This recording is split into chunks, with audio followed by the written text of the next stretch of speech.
Assalamualaikum murid-murid. Hari ini kita akan belajar contoh-contoh pangkalan data. Okey, mari kita mulakan. Terdapat beberapa aplikasi pangkalan data yang telah dibangunkan bagi tujuan pengurusan murid. Antara aplikasi pangkalan data termasuklah aplikasi pangkalan data murid APDM, sistem semakan slip peperiksaan SAPS, pentaksiran aktiviti jasmani, sukan dan kurikulum PAJSK, sistem pendaftaran dalam talian KPM, SPAT KPM.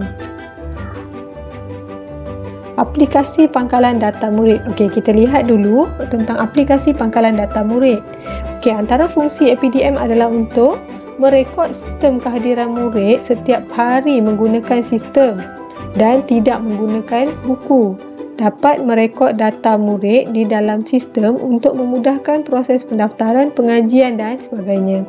Dapat mengemas kini maklumat kelas murid dan sekolah.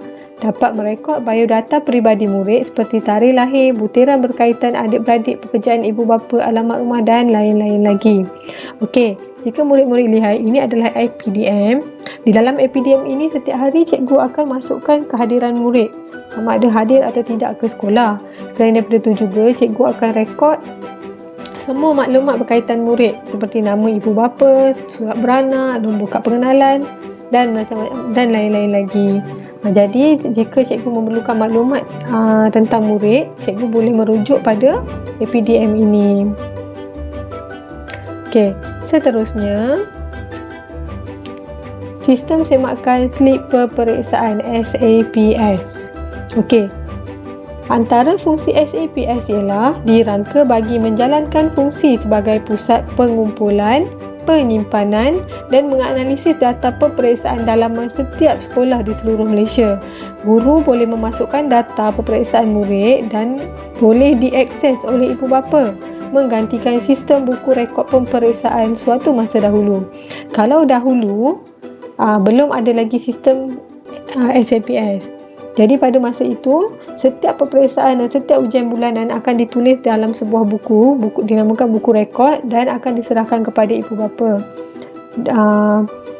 Sekarang kita menggunakan sistem SAPS, bermakna apabila semua markah peperiksaan murid telah dimasukkan oleh guru ke dalam sistem ini, ibu bapa boleh mengakses sistem ini untuk menyemak rekod pemarkahan murid daripada awal persekolahan. Contohnya jika seorang murid itu bersekolah daripada darjah 1 dan masa darjah 1 tu ada 4 kali peperiksaan dalaman sekolah, walaupun pada masa tu murid tu dah masuk darjah 6, ibu bapa tu masih boleh lagi menyemak rekod murid semasa murid tersebut masih dalam darjah 1. Dan sistem ini akan diteruskan dan diguna pakai sehingga murid ke sekolah menengah dan boleh disemak sewaktu kemasukan ke universiti. Okey, seterusnya sistem PAJSK. Ini adalah pentaksiran aktiviti jasmani, sukan dan kurikulum PAJSK. Okey, antara fungsi PAJSK adalah dirangka bagi merekod penilaian aktiviti fizikal dan kesihatan serta mengukur penyertaan, penglibatan dan pencapaian murid dalam pelbagai aktiviti sukan, kurikulum dan ekstra kurikulum yang disimpan melalui pangkalan data bagi menjadi rujukan sekolah, PPD, JPN dan KPM. Bermaksud, okey, selain daripada pentaksiran kurikulum iaitu pentaksiran melalui pembelajaran dan peperiksaan murid-murid, penilaian fizikal juga mempunyai satu sistem pangkalan data. Bermakna setiap aktiviti fizikal yang dilakukan oleh murid dan murid tersebut melepasi akan direkodkan ke dalam sistem ini dan menjadi rujukan pada masa akan datang. Di sini kita boleh lihat ada bahagian rendah dan bahagian menengah.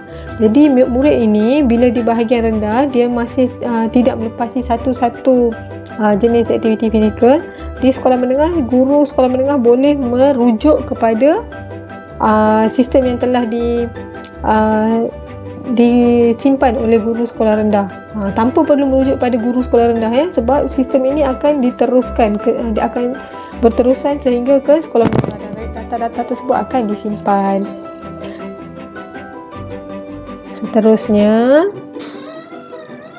sistem pendaftaran dalam talian KPM SPAT KPM. Okey, antara fungsi SPAT KPM ialah sistem ini dibangunkan dengan tujuan memudahkan ibu bapa atau penjaga mendaftar anak masing-masing ke sekolah rendah. Jadi ibu bapa tidak perlu lagi ke sekolah untuk membuat pendaftaran secara manual. Okey, ibu bapa atau penjaga yang mempunyai anak berusia 6 tahun dan tahun 6 boleh mendaftar anak untuk kemasukan ke sekolah rendah dan menengah melalui sistem ini. Data yang disimpan melalui pangkalan data ini bagi menjadi rujukan ibu bapa, sekolah, PPD, JPN dan KPM. Maksudnya, kalau dulu nak masuk darjah 1, ibu bapa perlu ke sekolah mengisi borang secara manual di sekolah. Tapi sejak ada sistem ini, ibu bapa tidak perlu lagi mendaftar anak melalui borang manual, malah boleh terus melalui sistem SPAT KPM ini. Okey, masukkan di data maklumat peribadi, segala data, dan data itu akan disimpan secara berterusan sehingga anak tu pergi ke sekolah menengah, data tu masih ada. Jadi ia boleh menjadi rujukan ibu bapa, sekolah, PPD, JPN dan juga KPM.